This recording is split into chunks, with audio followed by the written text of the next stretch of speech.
My ex lied about being pregnant to keep me from leaving, so I exposed her messages. Left town and watched her fake story collapse in front of everyone. I'm a 28-year-old guy, and I got into the most toxic relationship of my life because I mistook obsession for love. I met Amanda at a mutual friend's housewarming party. She was magnetic, one of those people who draws everyone into her orbit without even trying. I remember she laughed at a joke I made that no one else caught, and in that moment I felt seen. She texted me the next morning, then again that night, and by the third day we were talking nonstop. It was flattering. It felt like a dream, finally. Someone who actually wanted me, not just tolerated me. She made me feel like I was the center of her universe. By the end of the first week, she'd memorized my coffee order. By week 2, she was dropping by my apartment with home-cooked meals or little notes taped to my door. She started introducing me as her person after just a few weeks. My friends joked that we were moving fast, but her intensity made me feel chosen in a way no one ever had before. "Why wait?" she'd say with that disarming smile. "When you know, you know." Still, there were small red flags that I swept under the rug. She would get oddly jealous if I texted during our date Sivan if it was just a coworker. She asked for my passwords as a trust exercise. When I hesitated, she made a joke about how secrets kill relationships. I remember one night my best friend pulled me aside and said, "Dude, something feels off. You look like you're in love, but also like you're in a hostage situation." I laughed it off. Amanda wasn't controlling. She was just passionate. That's what I told myself. Anyway, looking back now, that wasn't love. It was control wrapped in compliments, and I was already too deep to see it. The shift was so subtle. I didn't even notice it happening. One night, I was late replying to her texts because I'd fallen asleep watching a movie. When I woke up, I had 12 missed calls and a string of messages that started sweet. "Hey babe, you okay?" But spiraled into "you're ignoring me like everyone else does," and then silence. I called her half asleep and confused, and she picked up sobbing. "I thought you were done with me. I can't go through that again." Her voice cracked, and I found myself apologizing. For sleeping, that became the pattern. A small delay in texting back turned into full-blown emotional warfare. If I made plans with friends without checking in with her first, she'd spiral. "Why do you need them when you have me?" she'd ask, tears brimming in her eyes. When I tried to explain, she'd accuse me of not caring. Then cry, then apologize. Then somehow, I'd be the one saying sorry again. She started showing up at my job just to surprise me. But more than once I caught her snooping around my phone or glancing over my shoulder when I was texting. One day I jokingly told her she was acting like a jealous girlfriend. She didn't laugh. She just said, "Maybe I'm just scared of losing you to someone else." Her tone didn't match her words. It was flat. Almost cold, I started canceling plans, turning down invitations, and staying home more. It wasn't worth the fight, the guilt, the scenes she'd cause. My world got smaller without me realizing it, shrinking until it was just me and Amanda. Or maybe just Amanda. I remember standing at my window one evening, watching the city lights flicker, feeling completely alone while she cooked dinner behind me. She hummed like everything was perfect. And I realized I hadn't felt peace in weeks. I finally reached a breaking point after a weekend that left me feeling like a shell of myself. We were supposed to visit my parents, nothing fancy. Just dinner and catching up. But Amanda didn't want to go. "Your mom doesn't like me," she said flatly, arms crossed as I got ready. I reminded her that my mom had always been kind, that this wasn't about them, it was about showing up for family.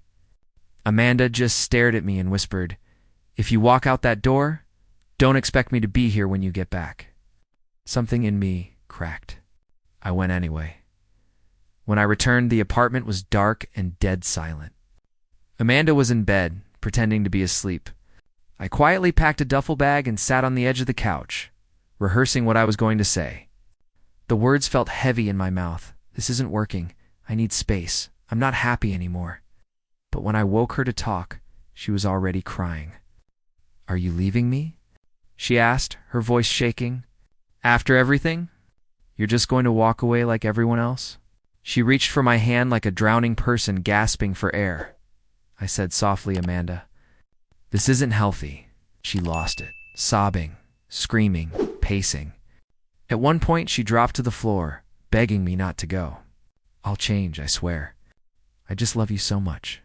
I'm scared without you. She said she'd go to therapy, give me space. Anything's just not a breakup. I stood there frozen. I didn't know how to leave without feeling like a monster. And in that moment, I stayed not because I wanted to, but because walking away felt like setting a house on fire with someone still inside. But deep down, I knew. This wasn't the last time I tried to leave, and it wasn't going to get easier. It was a Tuesday when Amanda dropped the bomb. We were sitting on the couch, barely speaking. The tension had been simmering for days after yet another fight, this one about me liking a coworker's post on Instagram. I was mentally checked out, scrolling through job listings on my phone, and she softly said, I need to tell you something. I looked up. Her eyes were wide, her voice trembling. I'm pregnant. My brain didn't register it at first. I just stared at her, confused. What? She nodded, pulled out her phone, and showed me a picture of a pregnancy test. 2 bold pink lines. It's yours, she whispered, her hand instinctively touching her stomach. I just found out this morning. My heart dropped. I wasn't ready for this. I didn't even know if I wanted kids, let alone with someone I was trying to leave. But I didn't say that. I just sat there in stunned silence as she cried and leaned into me like this was some beautiful, shared moment. I know we've had problems, she said between sobs. But maybe this is the universe telling us to stay together. Maybe this baby will save us. I didn't know what to say. My thoughts were racing, but I didn't want to accuse her of lying without proof. I asked if she'd been to a doctor yet. She shook her head. Not yet. I was too scared. But I will. I promise. That night, I couldn't sleep. Something felt off. The timing. Her reaction. The picture. It didn't look real. But I pushed that thought down and told myself no one would fake something like this. Right. Still, a small voice in my head whispered, if she lied about this. Everything was about to get so much worse. Over the next few weeks, the word pregnancy hung in the air like a loaded weapon. I tried to step up, asked if she needed anything. Offered to take her to the doctor, even read articles about first trimesters. But every time I brought up an appointment, Amanda had an excuse. They canceled on me last minute, not ready for blood work. I just want a few more days to process. At first, I gave her the benefit of the doubt. Maybe she was overwhelmed. Maybe she really was scared. But doubt started creeping in like water under a locked door. One night, I waited until she was in the shower and opened the photo of the pregnancy test she'd shown me. A reverse image searched it. It popped up instantly, first result. A stock photo. Used on dozens of websites, my stomach flipped. I stared at the screen like it might change. I wanted to be wrong. I needed to be wrong. I didn't confront her, not yet. Something told me she'd lie again. Instead, I started paying closer attention. Her eating habits hadn't changed. No morning sickness. No doctor paperwork lying around. No prenatal vitamins. And every time I tried to talk about baby names or plans, she'd redirect or shut down. One morning, she left her phone on the kitchen counter while she took a nap. My hands were shaking, but I opened her texts. Nothing from a doctor. Nothing from a clinic. Just a conversation with her best friend that stopped me cold. Amanda. Still no sign of him leaving. Told him I'm 6 weeks now, lol. Friend, girl. You're insane, Amanda. He was ready to walk. I had no choice. That was the moment it hit me like a punch to the chest. She didn't just lie. She calculated it. She weaponized the one thing that could make me stay. And I wasn't about to let her get away with it. I didn't say anything that night, or the next. I kept smiling, playing the role of the doting boyfriend she thought she'd locked down. But inside, something cold had settled in my chest. The messages haunted me, especially how casual she was about it. Like lying about a baby was just another tactic, like guilt and tears and threats had been. I realized I hadn't been in a relationship for a long time. I'd been in a trap. And now I was ready to escape. A week later, I waited for the perfect moment. Amanda had gone out to pick up dinner, and her laptop was still open. My hands moved faster than my fear. Her messages were still logged in. And what I found next? It nearly made me sick. There were full threads conversations with her sister, her friend, even a cousin bragging about how she'd reeled me back in. She joked about how dramatic she had to act, and that if I still tried to leave, she had a few more tricks. She even mentioned photoshopping an ultrasound when the time came. But one message stood out more than all the others. Once we're married, it won't matter. He'll never leave then. Married. That's what this was all leading to. This wasn't desperation. It was a strategy. She wanted to own me. I screenshotted everything. Every text. Every timestamp. I backed it all up to my email, external drive, and even sent it to a friend. For the first time in months, I felt like I had power again, but I wasn't going to confront her yet. No. She wanted to trap me. Then she deserved to walk into my trap, and I was going. To make sure the whole world watched her lie unravel in real time. I brought her flowers just because, rubbed her feet when she complained of fake pregnancy aches, took her out to her favorite restaurant and asked questions like, "Do you think it's a boy or a girl?" She looked so smug, so sure she'd won. She even posted a picture of me kissing her forehead with the caption, "Love and baby make 3 the night of the celebration." Everything was perfectly staged, just not the way Amanda thought. Her sister had turned the dining room into a pastel wonderland. Balloons, baby-themed cupcakes, a tiny banner that read "Coming soon," hung near the fireplace. Amanda floated around the room, glowing in a soft blue dress, one hand always resting on her still flat stomach. Everyone smiled, laughed, clinked glasses. I watched from the edge of the room, silent, focused. When it was time for the relationship journey slideshow, Amanda insisted I do the honors. "He worked so hard on it," she said, touching my arm like she was some devoted wife in waiting. I connected my laptop to the TV. Everyone gathered. The first few slides were innocent pictures of us on vacations, goofy selfies, dinner dates. There were ahs and soft laughter as Amanda leaned against me, eyes shining with pride. And then the tone changed. Slide 12. A screenshot of Amanda texting her friend. Still no sign of him leaving. Told him I'm 6 weeks now, lol. Slide 13. Another might have to fake an ultrasound. LMAO. The room fell into stunned silence. Amanda froze beside me. What? What is this? Slide 14.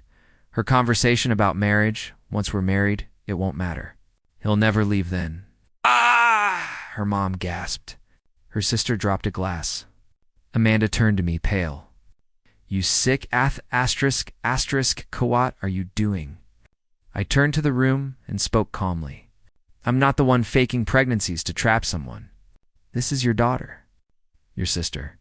Your friend. She lied repeatedly. And now everyone knows. Amanda burst into tears, screaming at me to shut it off. But I didn't. I let the silence speak. I closed the laptop, picked up my bag, and walked to the door. There is no baby, I said quietly, just loud enough for everyone to hear. There never was. And then I left. Without looking back, each like, each comment of you guys or a couple goals made me want to scream, but I held it in.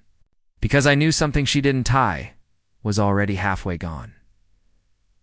I started moving things out of the apartment in small doses. A few shirts here. My external hard drives. Anything that couldn't be replaced. I told her I was decluttering to make space for the baby.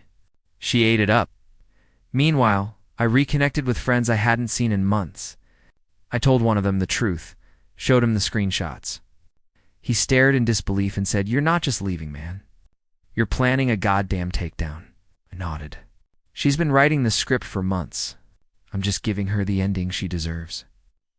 The opportunity came faster than I expected. Amanda's sister was throwing her a small celebration dinner, a cozy, private thing with close family and friends, complete with baby decorations and mocktails. Amanda couldn't stop bragging about it. "It'll be intimate," she said. "Just the people who love and support us." Perfect. I offered to handle the slideshow. "Let's show everyone how far we've come," I told her. What I didn't say was that the final slide wouldn't be a baby photo. It would be a betrayal, because if Amanda wanted to perform for everyone, I'd give her the stage and the spotlight. The night of the celebration, everything was perfectly staged, just not the way Amanda thought. Her sister had turned the dining room into a pastel wonderland. Balloons, baby-themed cupcakes, a tiny banner that read "Coming Soon," hung near the fireplace. Amanda floated around the room, glowing in a soft blue dress, one hand always resting on her still flat stomach. Everyone smiled, laughed, clinked glasses. I watched from the edge of the room, silent, focused. When it was time for the relationship journey slideshow, Amanda insisted I do the honors. "He worked so hard on it," she said, touching my arm like she was some devoted wife in waiting. I connected my laptop to the TV. Everyone gathered. The first few slides were innocent pictures of us on vacations, goofy selfies, dinner dates. There were ahs and soft laughter as Amanda leaned against me, eyes shining with pride. And then, the tone changed. Slide 12.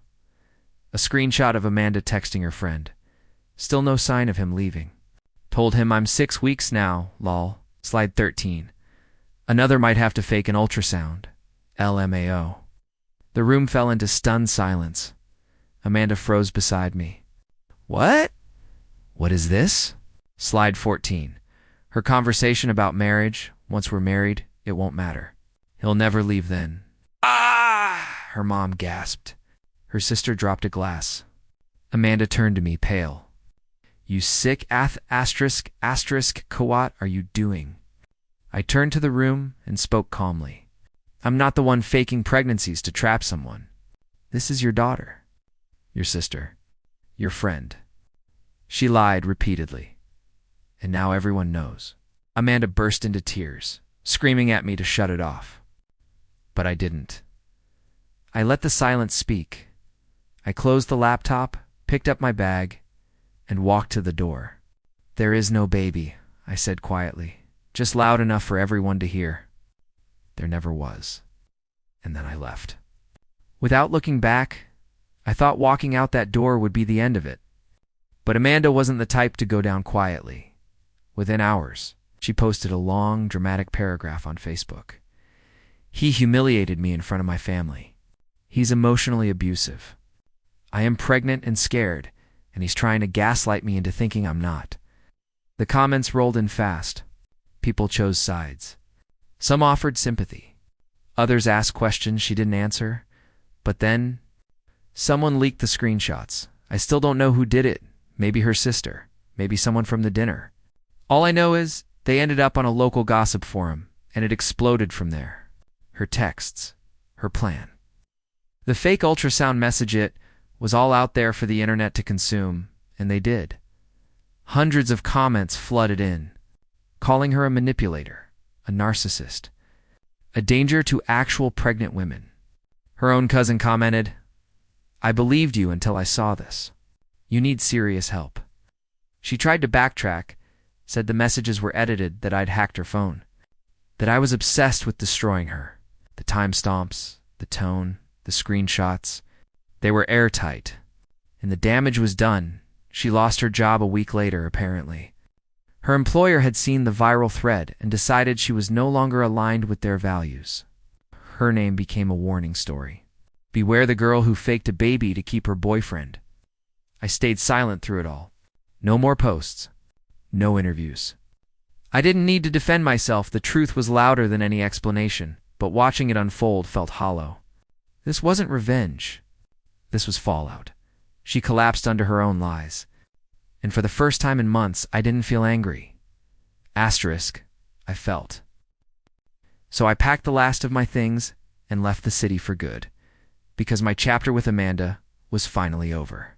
And it was time to start a new one without her name on a single page. After I left the city, I thought I'd feel free. I thought I'd wake up each morning lighter. But instead, I felt empty. It wasn't that I missed her. God, no. I missed who I thought she was, who she pretended to be in the beginning. The girl who smiled at my bad jokes, who brought me coffee in bed, who said she wanted to build a life with me. But now, I knew that person never existed. She was a mask worn with purpose. Still, I wrestled with guilt. Not because I exposed her, but because I'd stayed for so long. Because I let it get that far. I replayed every moment I excused her behavior. Every time I justified the manipulation. Every lie I swallowed just to keep the peace. I had abandoned myself long before I ever walked away from her. In those quiet days, I started therapy.